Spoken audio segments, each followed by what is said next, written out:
Hi, all.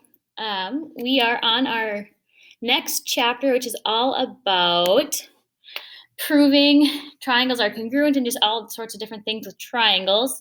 We start off pretty basic here. Our lesson today is on angles of triangles. So this is the sheet you want out to take notes on. I think it's going to be pretty basic. I think you guys all know that the angles of a triangle, the interior angles add to 180, and that's kind of a good portion of our notes today. But here we go. We're going to formally do this together. So 4.1, that is the section we are on, angles in triangles. And after today, you are going to be able to find the interior and exterior angles of a triangle. Okay, here we are, folks. It says the sum of the measures of the angles of a triangle is 180 degrees, which I think we've talked about kind of informally in class before, but again, these inside angles all add to 180 degrees. So key thing there is 180. So some of you might be wondering, well, why is that true?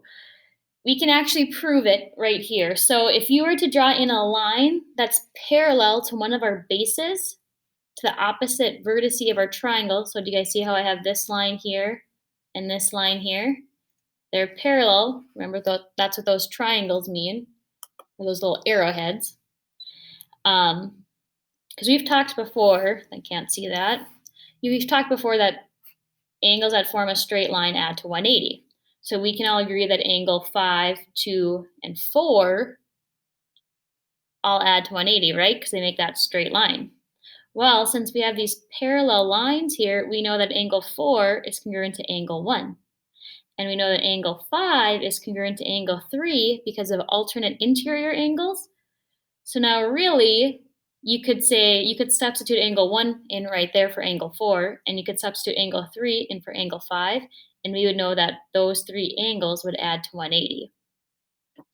If you followed me through that, that's amazing. Now you know why it works, and if I just confused you, forget everything I just said and just know that the three angles of a triangle add to 180. So let's practice some of these problems here. So the first one's pretty straightforward, right? We're going to take 180 and subtract 24 and subtract 37 to find our missing angle. So if we figure out what's 180 minus 24 minus 37, we get 119. So the measure of angle 1 equals 119. Why is that so blurry? Okay. This next problem's a little more involved. We have three different angle measures we're solving for. Let's start with the easy one. Let's find angle 1. Again, we have a triangle here, so we can take 180 and subtract 68 and 61. So if I take 180 and subtract 68 and 61 from it, we get 51 degrees. So angle 1's 51. And now from here, we know a few things. We know that right corner box means that this is 90. These are vertical angles, which means they're the same. So if this is 61, so is angle 2. And to find angle 3, we can subtract from 180 since I know what those two angles are. So 180 minus 90 minus 61 gives us a total of 29 degrees.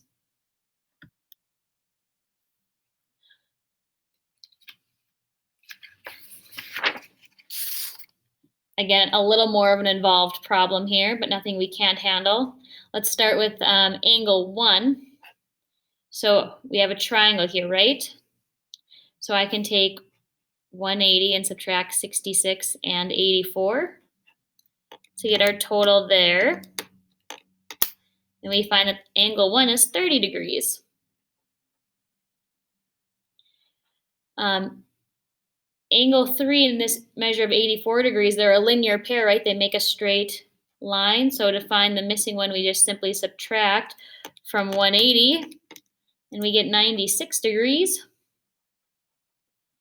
And now once we know that, it's pretty easy to find angle 2, because again, we just have a triangle, and all three of those angles have to add to 180. So if we subtract away 96 and 43, folks, we get 41. There we are. All right, cruising right along. So this obviously isn't in your notes, so I'm just going to talk about it briefly with you. So let's look here. Let's see if we can fill in these blanks. It says the measure of angle 1 plus the measure of angle 2 plus the measure of angle 3. So those three interior angles of that triangle, we know add to 180 degrees. We just talked about that. Perfect. Now, we know that 3 and 4 make a linear pair, right? They make a straight line. So we also know that they add to 180 degrees. So now we're thinking, it says what equalities might result from this? Well, let's look, folks. I have 3 and 4 equal 180, and I have angles 1, 2, and 3 add together equal 180. So can't I say, since they both equal to 180, I can set this equal to this? Because we can. So now I'm going to write the measure of angle 1 plus the measure of angle 2 plus the measure of angle 3 equals the measure of angle 3 plus the measure of angle 4. Now if we notice, what do I have on both sides? Well, I have angle 3 on both sides, right? So actually they cancel out. So now I'm just left with the measure of angle 1 plus the measure of angle 2 is equal to the measure of angle 4. And we call angle 4 an exterior angle of our triangle. It's like we took this side and we kept extending it and we formed that angle. So now what we just showed here is that this exterior angle is equal to its remote interior angles. What am I talking about? Well, let's see here.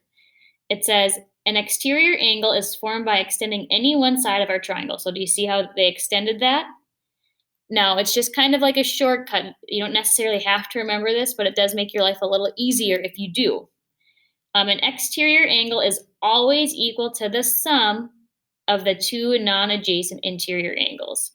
So angle 1 is equal to the measure of angle 2 plus the measure of angle 3. Again, like, do you have to remember this? Is it life or death? Absolutely not. Will it help you maybe get problems done a little bit more efficiently? Yes, it will. So just know that this exterior angle is equal to its non-adjacent to interior angles. So now let's practice a little bit with that. So again, if you forgot that little shortcut, you could find this missing angle and then know that those two add to 180. That's definitely an option for you, so don't feel like you have to use this, but since we just reviewed it, we might as well use it, right? Because I know that these two angles added together equal 1. So 76 plus 52. That gives us what? 128.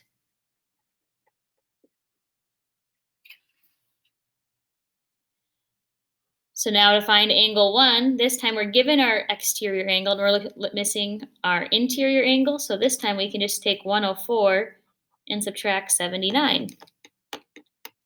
And we get 25 degrees. However, again, if you forgot that, you could find this missing angle here and then subtract away to get that missing angle from the triangle. And then, of course, let's throw in a little bit of algebra here. We have 3 interior angles, so we know they add to 180. So we're going to kind of do this in chunks, okay? Let's add all of our x's together first. So 9x plus 11 is 20, plus 5 more is 25x.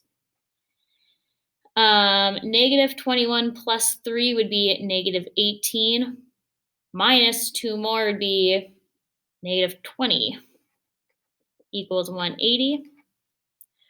Add our 20 over, 25x equals 200. X equals 8.